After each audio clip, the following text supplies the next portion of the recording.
Hello, my nasties. Welcome back to the channel. Today we are going to be talking about the big E word, Etsy. So grab a snack, grab a drink, grab whatever, cuddle up, babies, and let's chat about Etsy. So, first and foremost, if you're new to my channel, hi, hello, welcome.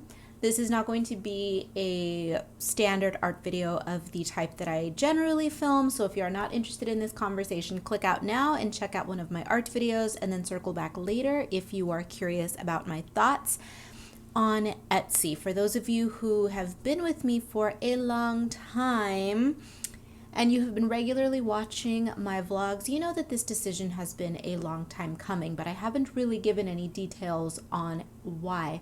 So let's get into it, shall we?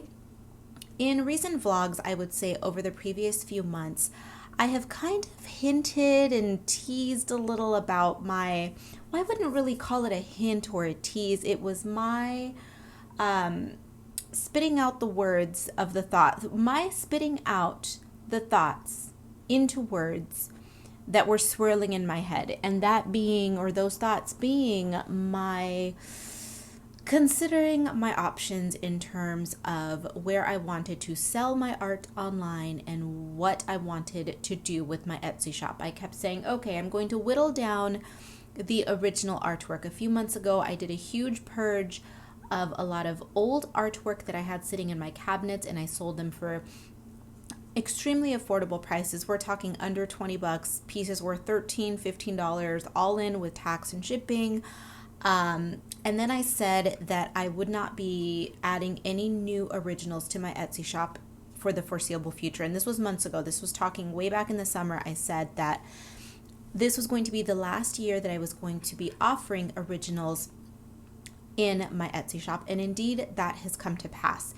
And now as we are winding down the year, the idea is beginning to solidify in my brain that I think it's time to cut ties with Etsy. Now, not entirely. We'll get into that in a second, but this is going to be that video. This is going to be a lengthy one, I anticipate. And wow, where do I begin? I mean, Etsy and I have been intimately acquainted for many years. But of course, in recent years, our relationship has devolved into more of a frenemies situation as opposed to any sort of close, mutually beneficial friendship. Do I hate Etsy as a whole? As a whole, no, I wouldn't go so far as to say that I despise the platform. It's awful, it's terrible. No, absolutely not. Do I dislike it? Yeah, absolutely. There is a time and a place for Etsy. The truth is simply this. We have evolved in completely different directions and it's time to split. Kind of. Am I leaving Etsy entirely? No, and again, I will circle back and we will discuss my future plans towards the end of this video, but I think it's best to start with the fire and the brimstone sermon first. So somebody please get me my pulpit and let's get started. I'm going to get a little sip of my Earl Grey, my ever loyal Earl Grey tea. So let's get into it. When I first ventured into the wild DIY world of Etsy, back when it was the wild, wild west, the platform was magical. The community was small-ish. I mean, it grew very quickly, but it was small-ish. And even when it grew to be quite sizable, it still felt small. It still felt like a community. It was tight-knit. It was gritty. It was artsy, it was creative, it was inspiring.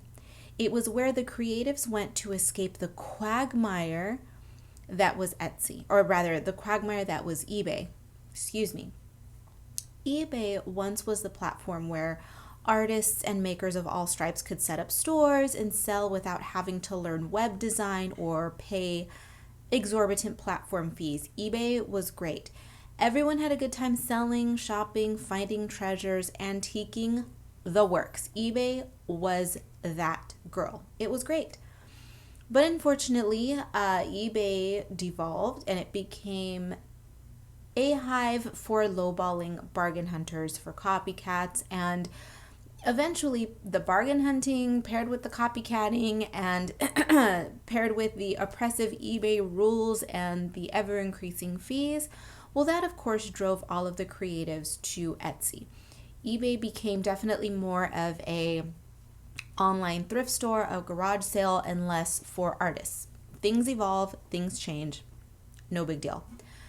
Because artists were selling their handmade goods alongside people tossing crap out of the garage, though, shoppers did begin to expect artists and artisans to sell their wares for the same bargain basement prices, essentially. So yeah, I mean, of course, people, artists, hand makers, artisans, everyone felt as though they were getting rather pushed out of the eBay sphere because of this stigma of, oh,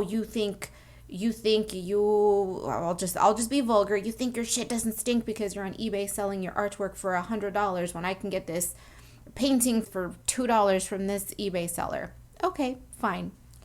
The artists conceded, they went to Etsy. I fully understand this reality. I am absolutely not against paying fees to a platform who is providing services. Everything costs money. I am not out here saying, oh my God, eBay was charging too much so people left. Oh my God, Etsy's charging too much so people are leaving. No. One gets what one pays for. And I, for one, am willing to pay if the service is on par with the price that I'm paying. Period. If I want something and I cannot afford it, I simply don't purchase it. I do not haggle. It is simply not for me. Now, if I'm in somewhere where you are expected to haggle, such as a flea market, a swap meet, a garage sale, fine. But I'm not going to haggle with people who are making soap, candles, artwork, knitted goods, scarves, any of that. I'm not going to haggle with artisans. That's not cool. Frankly, it's just not. And I will never insult anyone by demanding that they lower their price. So, of course, Etsy became a place where makers could charge appropriately for the blood, sweat, tears, and passion that went into their goods. So I will explain for those of you who are unfamiliar with the whole eBay versus Etsy debacle that occurred early on, I will explain the mass exodus from eBay to Etsy through the following analogy. We're going to use coffee because coffee shops, it's easy. If your routine for the previous 3 years has been stopping by a coffee shop every single day before work, you come to expect the same quality. You stop in, you slap a few bucks down on the counter, you get your coffee, and you go. Prices go up periodically. Absolutely. That is a given running any business. However, for a greater price, the quality of the coffee that you have been purchasing for the previous years in our little make-believe story, you would expect that cup of coffee the quality of that coffee to, at the very least, remain the same. If you're paying a few cents more, fine. At least it's going to be the same quality. Now, if your coffee suddenly rose in price $1, $2 more, but the quality dropped significantly, it dropped from being a artisanal hipster coffee to, I don't know, that of an industrial coffee machine at 2 a.m. at the local truck stop, well, I am positive that your emotions would fluctuate from disappointed to pissed off, and you would immediately seek out another cafe, right? All right. Well, that is essentially what occurred with Etsy and eBay. Etsy was the sanctuary from the truck stop. Unfortunately, and I think you know where I'm going with this, right? Etsy was the new coffee shop, but it has now become the 2 a.m. pot of industrial coffee. Although in truth, if we're really, really talking apples to apples here, it has become not so much a grimy truck stop, but it has become more of a shiny industrial warehouse. P.S. I need to insert this here. I love truck stops. Grimy little truck stop diners with the greasy french fries and truck drivers and the diner waitresses. Oh, they are the best. They are a riot, especially in the Midwest. I love them. I have good memories at truck stops, so we'll leave it there. Much love to truck drivers and truck stop waitresses. That is a tale for another day. I digress. Welcome to my life. Welcome to my channel. So Etsy began as a place for artists, artisans, and craftspeople to pour their love into their craft and to charge accordingly. Because of how great the platform was in getting our work out there for the world to see. Now, I came in late. I was not there for the beginning of Etsy. I was just a wee little lass and I was not around. I did eventually join Etsy. It started to take a foothold and word started to spread, and I thought, well, I'm a budding artiste. Let me join in on the fun. So I did. Paying the nominal listing fees and the transaction fees that Etsy was charging was the perfect trade-off. Etsy facilitated our sales. We essentially were paying Etsy for making it easy for us to make sales. It was all sunshine and stardust, right? Yeah, it was indeed a heaping pile of sunshine and stardust.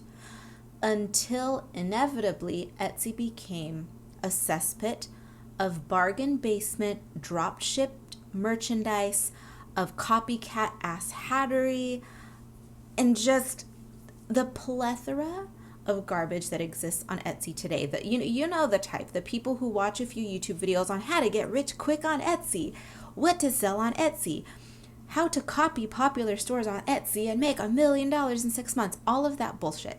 Etsy's full of it now. Quality goods and handcrafted items became buried on page 10,000 of search results. Why? Because Etsy has begun, and this has been a long time coming. This has been several years in the making now, but I think now the madness has reached a crescendo. Etsy is now using its SEO to advertise to the masses who search on Google.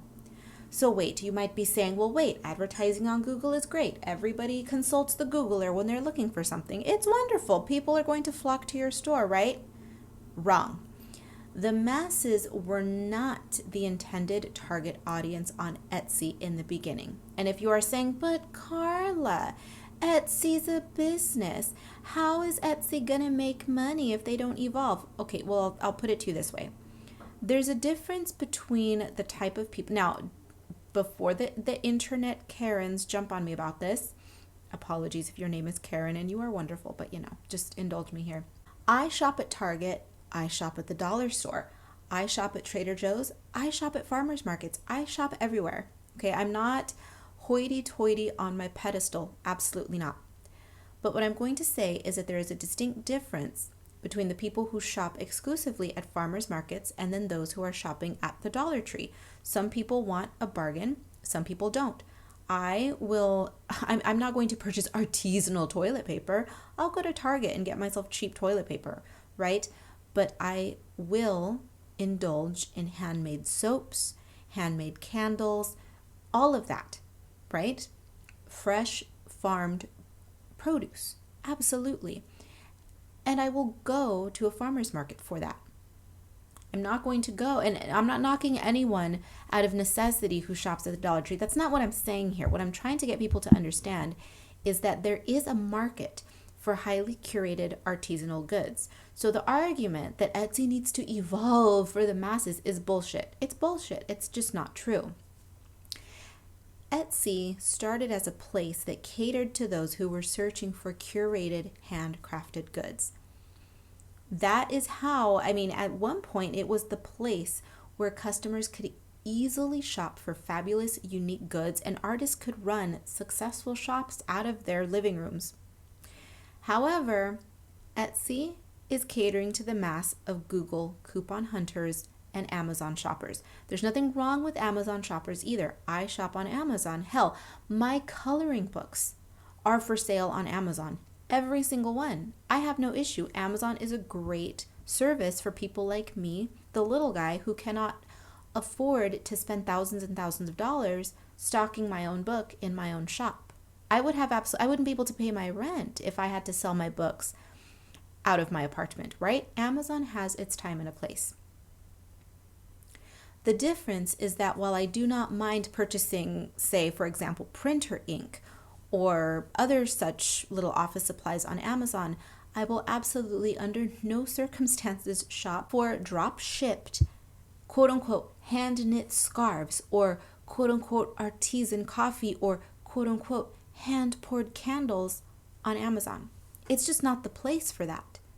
Do you see the difference? For utilitarian items, Amazon all the way, go, go, go. Hand knit, handmade, hand poured, all of that. Not the place. Amazon, no, not it. You see the difference, right? Of course you do. Of course you do.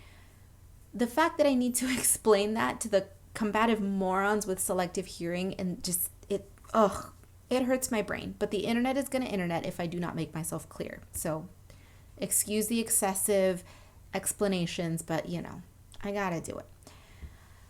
So aside from becoming a giant, mostly generic mall, Etsy has steadily raised their fees, which again is expected. And once again, I am not against a platform that provides so many, or at least at one point provided so many resources. I am not against them raising their prices or their fees. But, and I stress this, the platform must be worth the price hike. I am a firm believer that artists should respect themselves, their time, and their work by raising prices as necessary. It makes perfect sense. If operating costs rise for Etsy, they clearly do for the rest of us as well. My issue, again, is not the raising of the fees. I continue stressing this because this is the main issue that keeps coming up with people who gripe about Etsy. Everyone who's boycotting Etsy, they're doing it because they are whining about the fees. When the core of the issue comes down to the community, or rather the lack thereof, and the lack of support. There used to be a ton of support for artists. It was all community, artists helping artists, Etsy cultivating a community of quality and handmade goods. The real issue is not the price hike. It is that aside from Etsy profiting more on the backs of the artists who are hard at work, the platform is now actively incentivizing shop owners to compete not only with each other, but with the likes of Amazon, Walmart, etc. Etsy wants artists to become machines. Etsy wants artists and makers to become Amazon. How? I can serve you a charcuterie board of salty reasons why this is the case, but I will provide you with 3 of the most heinous, just right off the top of my head. 1, Etsy penalizes a shop in search results, meaning the SEO and where the shop gets buried in search results, if the shop owner does not pay for advertising. It's in their terms of service, it's in all of it that it's pay to play. If you pay us to advertise, we'll treat you better. Reason number 2, Etsy penalizes shops who do not offer free shipping. Again, it's in their terms. Hey, if you offer free shipping, we'll bump you up in search results. Wink, wink, nudge, nudge. Make it $35 to compete with Amazon and Target and Walmart. Although I think Target has recently raised their threshold, which should tell you something, right? Etsy's trying to compete with Etsy is a huge corporation now, but it's trying to compete with the likes of Target and Amazon. But if Target raised their free shipping threshold, Etsy, baby. Reason number 3, and again, we're only picking 3 reasons here, but I think these are 3, again, of the most heinous. Number 3, Etsy forces shops to participate in their Google ad program and then subsequently charges them a percentage of the revenue earned from a purchase made through Google Ads, on top of the listing fee and the transaction fee and the Etsy commission on the sale. So what this is, if you are unfamiliar, is when you are shopping Google, you see advertisements, right? You see advertisements on the top. If let's say you're searching for a chunky cable knit hand knit sweater, if you type that in, Etsy's going to, or rather Google is going to show you a carousel of results at the top. If one of those is an Etsy listing and you click on that, that click costs the artist who made that knit sweater. Etsy charged that artist already a listing fee, right? So they charged the artist a listing fee. Now they charged for the Google click. If you purchase the item, well, they're going to charge you again. And then on top of that, they're going to charge you a transaction fee and the shipping price. They're going to charge you a percentage off the shipping price as well. Fees, fees, fees, fees, fees, and more fees. It's horrible, right? And then, of course, comes the lack of quality. As with Walmart and Amazon, Etsy encourages drop shipping. What is drop shipping? I'll make it easy. Drop shippers list items from a vast catalog of goods provided by a fulfillment center. So somewhere off in the middle of nowhere, there's a fulfillment center that's full of stuff, just full of stuff, product. A drop shipper lists all of these items, whatever, they go through the catalog and they pick a few, they put them in their shop, and when a customer purchases the listing, that fulfillment center that's off in the middle of nowhere completes the order and sends the item to the customer. There is no handmade touch, no branding, no authenticity in shops like this. Now, I have absolutely nothing against wholesalers who are running shops and boutiques. I mean, hell, I run an online boutique where I sell wholesale items. I also sell vintage and handmade. Selling items one does not produce oneself is not the issue, not at all, because there is a lot of effort and curation that goes into that. And I package everything myself. I branded my boutique. My issue is that drop shippers and mass production sellers do not pour their bloody little tears into curating and maintaining a brand and an online shop. They simply click a few buttons and a fulfillment center cuts them a check every month. What in the actual hell is artful or handmade and authentic about that? Nothing. And yet Etsy, the site which prides itself on being artisan and handmade and high quality, is anything but. Looking for a quote-unquote hand-knit sweater? Sure, you can purchase one from a dropshipper on Etsy for $16.99 with quote-unquote free shipping. You can also purchase one lovingly packaged and lovingly handmade for $169. Editing me here. Yes, future editing me, very sick editing me. But I just wanted to insert a quick little because I have to, right? And that's just what I'm going to call it. I'm going to insert a because I know inevitably that there is going to be one person out there who hears me compare a $16.99 sweater with a $169 sweater, and they're going to say, you can't compare the two because they're totally different. If you are not understanding the point that I am making, you have completely shut your ears and your brain down, and you have not understood at all the point of this video. If a $16.99 sweater is your budget, if that is all you can afford and that is what you are looking for, great. There are other places to shop. That's not the issue here.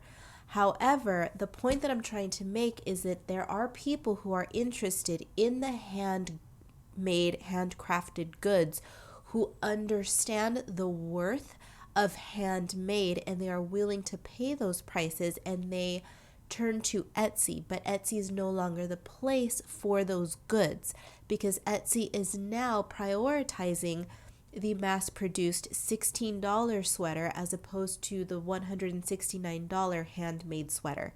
This is not about pitting the classes against each other at all. I'm simply saying at one point, Etsy was a place where people came to purchase handmade goods and they understood the price tag.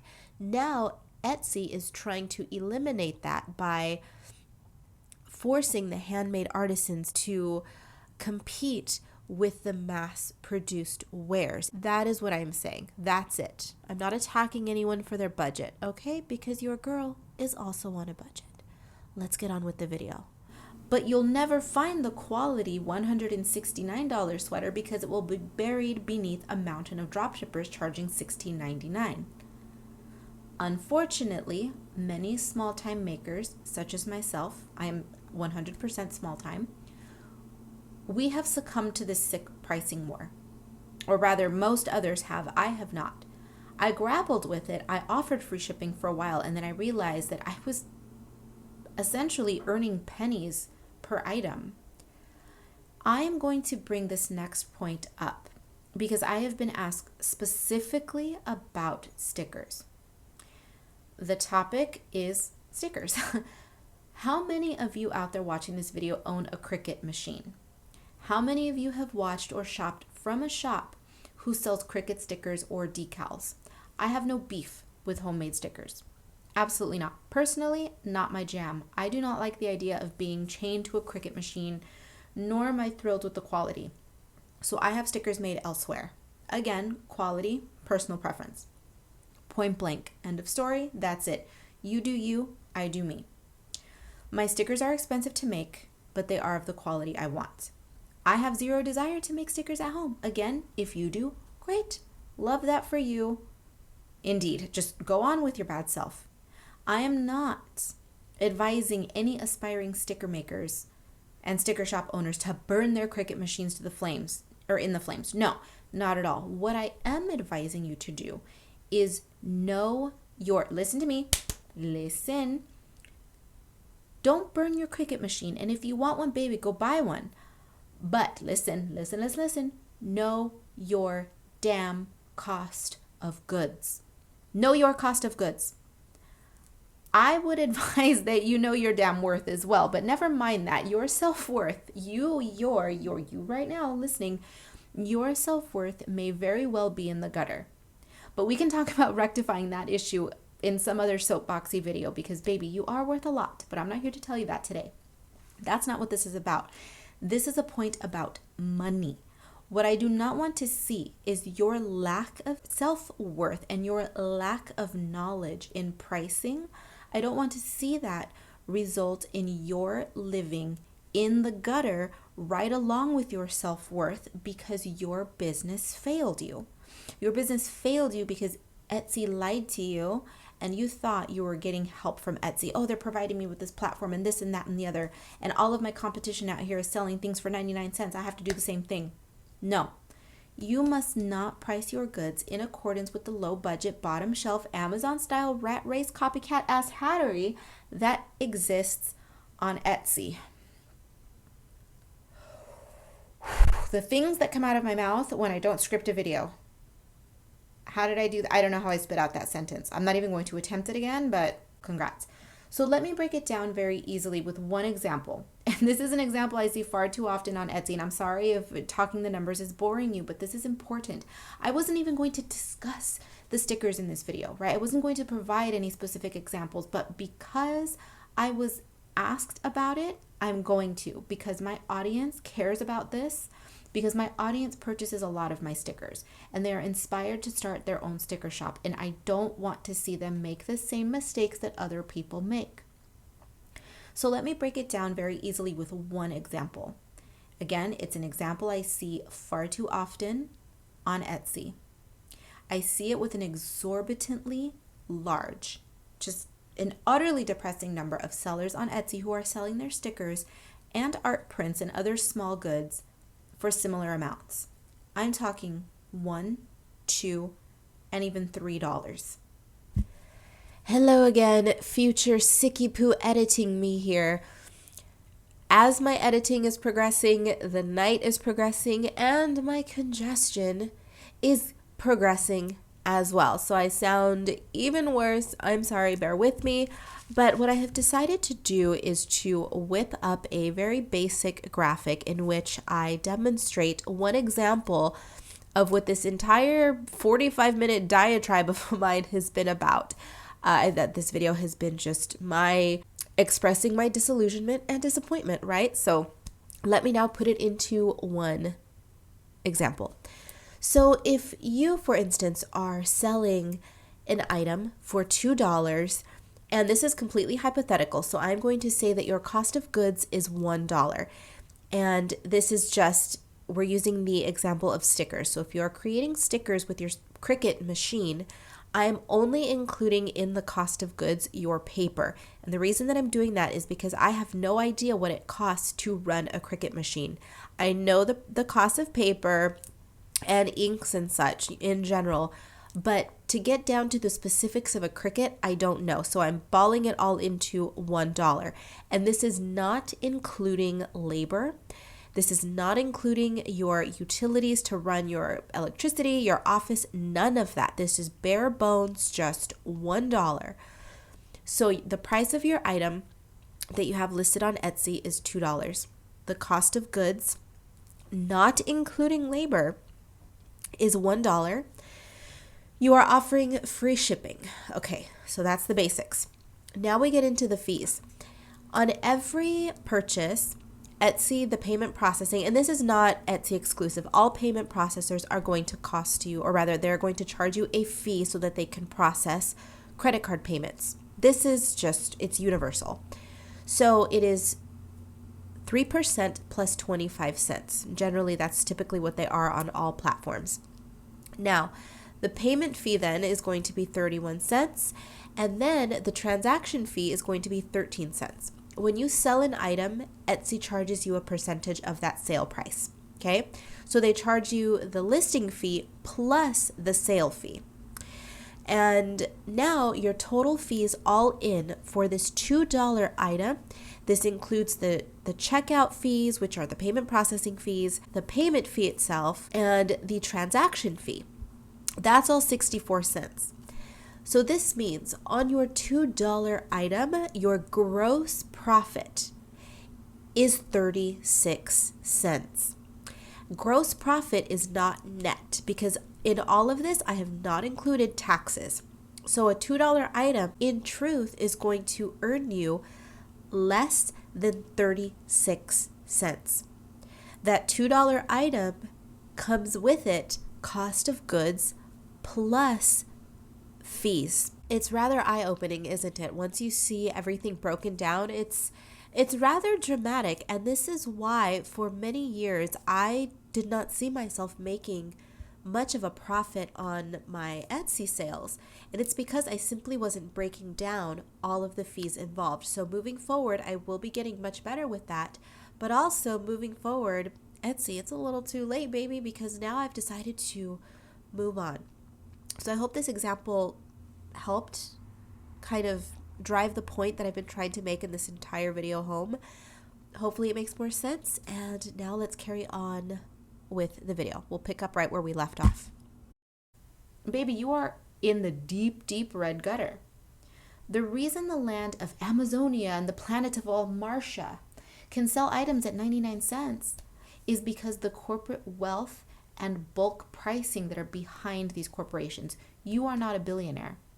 You sure as hell do not have the capacity to create hundreds of thousands of stickers on your Cricut machine every hour on the hour, right? No. So $1, $2, and $3 out of the question, I rest my case. So after having spewed all of this venomous vitriol, am I anti-Etsy? Am I leaving Etsy? No, not exactly. I firmly believe that Etsy is no longer the warm and fuzzy home for handmade goods, but I absolutely believe that it does have a time and a place. 2022 has proven it's late. I'm filming this. It is 12:18 a.m. right now. Okay? Oh. And my throat's like, yes, I am aware that you've been running your mouth for about half an hour now after midnight. Okay. So 2022, I don't have a script, but I have like a basic outline of what I want to talk about. So I'm just making sure that I'm hitting a few more points before this video is over. So 2022 has proven to be a make it or break it year for me, just period. The year's not over yet, so we'll see. It may still break me. Oh, please, no, be nice to me. While the great pestilence of 2020 allowed me to retreat comfortably into my hypochondriac hermit hole and do nothing but draw cute things and disinfect my entire life, figuratively and physically, well, then 2021 and subsequently 2022 came in with a vengeance, bitch. I left freelancing behind. I used to be a freelance graphic designer. I saw, or at least I slowly began to realize, how big of a slave I was to Etsy. And I realized how much more fulfilling it was designing my own shop and cultivating my communities over on YouTube, Patreon, and Instagram.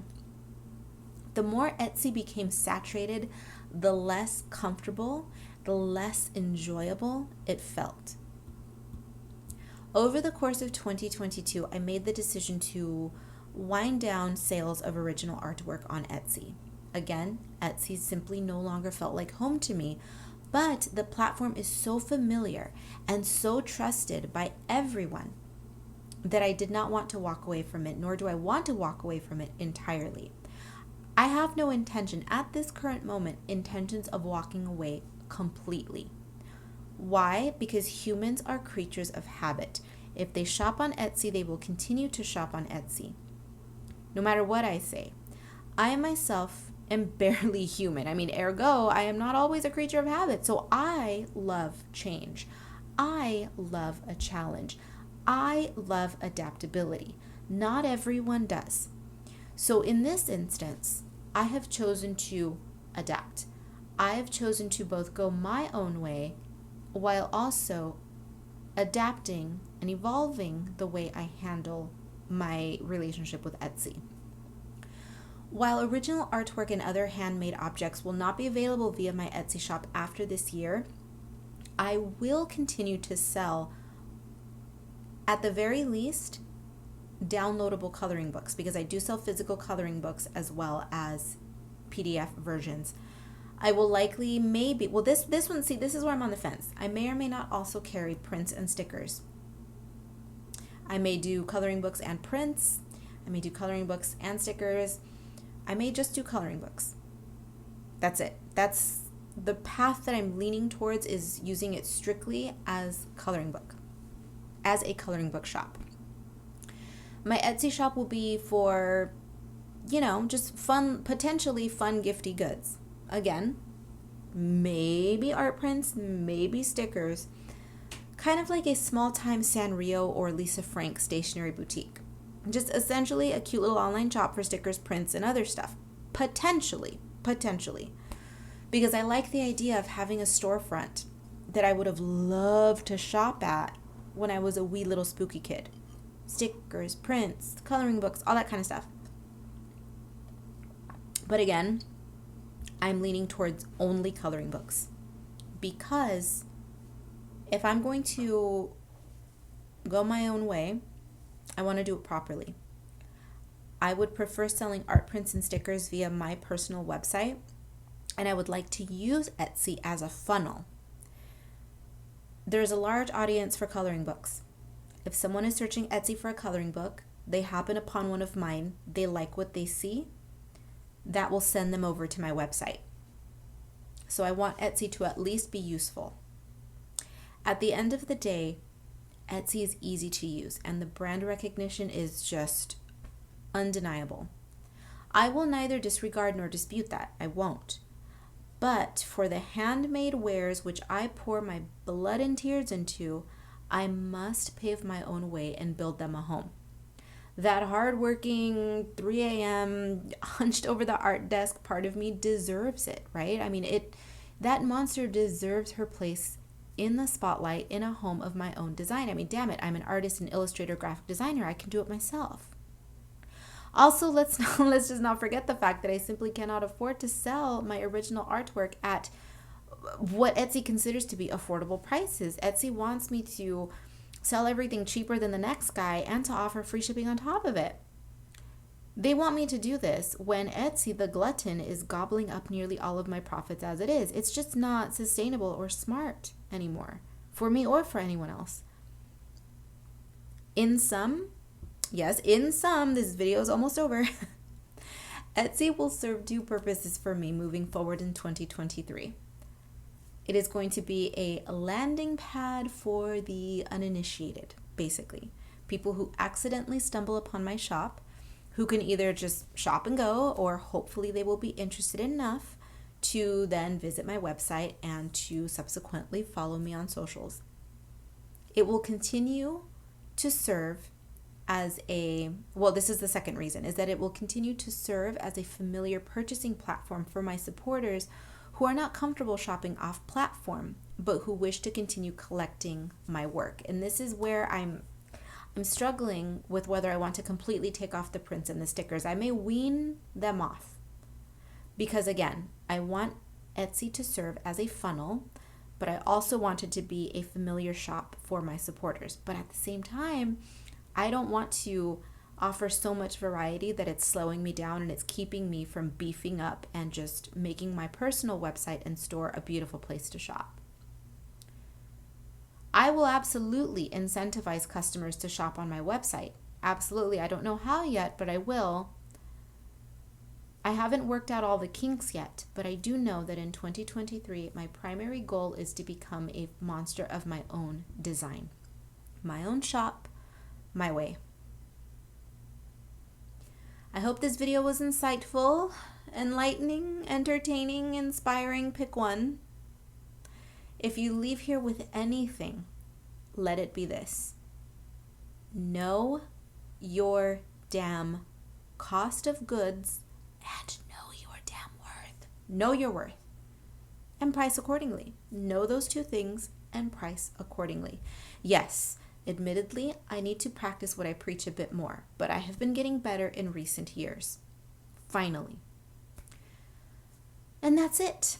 I hope you join me on my next bumpy journey. Be bad, be good. I don't give a damn which.